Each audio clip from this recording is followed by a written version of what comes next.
Hai, Assalamualaikum. Selamat berpuasa. Alhamdulillah. Ni saja nak sembang-sembang sikit. Tu tak adalah niat saya untuk mengecam ataupun untuk bash kepada mana-mana pihak. Sekadar bercerita, berkongsi, bercerita dan sebagainya. Baru-baru ni saya ada pergi jalan-jalan di sebuah pasar raya lah, pasar raya besar. Dan masa tu kebetulan nak membeli, dah berbuka puasa lah. Masa beli tu, maaf tau kalau saya tunjuk ni, ini adalah sos sachet, sos yang kecil-kecil tu. Sos sachet ni dulu bagi free je. Dulu kalau kita ambil, saya ambil banyak-banyak, saya orang bagi pun banyak-banyak. Kadang-kadang sampai terbuang-buang. Tapi jangan bawa main guys sekarang. Sos sachet pun kena cas, kena beli tau. Lepas tu yang chopstick kayu, dia bukanlah chopstick yang canggih sikit, 2 batang kayu je yang dalam plastik banyak-banyak tu, itu pun kena bayar. Lepas tu ada yang botol kicap yang kecil, itu pun kena bayar.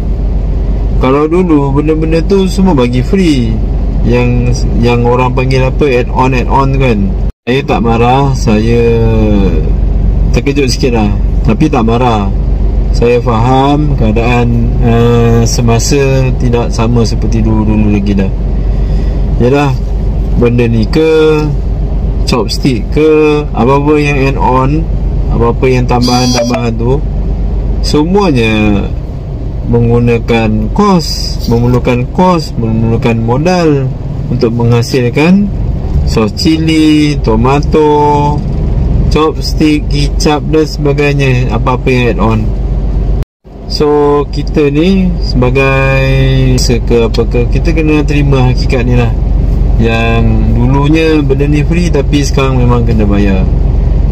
Kan viral kan baru-baru ni dekat Facebook, dekat TikTok, IG ke apa ke, yang cakap pasal beli dekat bazar pun ada add-on. So benda ni apa yang saya nak bagi tahu, tunjukkan, dan supaya kita sedar, kita tahu, kita percaya perkara ni memang tak boleh nak elak. Pasal apa, setiap barangan, setiap apa saja, makanan ke, equipment ke, barang-barang yang add-on, semua kena pakai modal. Semua memerlukan modal dan kos untuk penyediaan barangan tersebut. So kita sebagai pengguna, kita kena membayarlah kepada kos tersebut, membeli.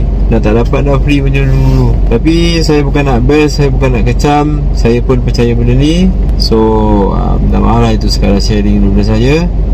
InsyaAllah kita jumpa di next video sharing borak-borak. Alright.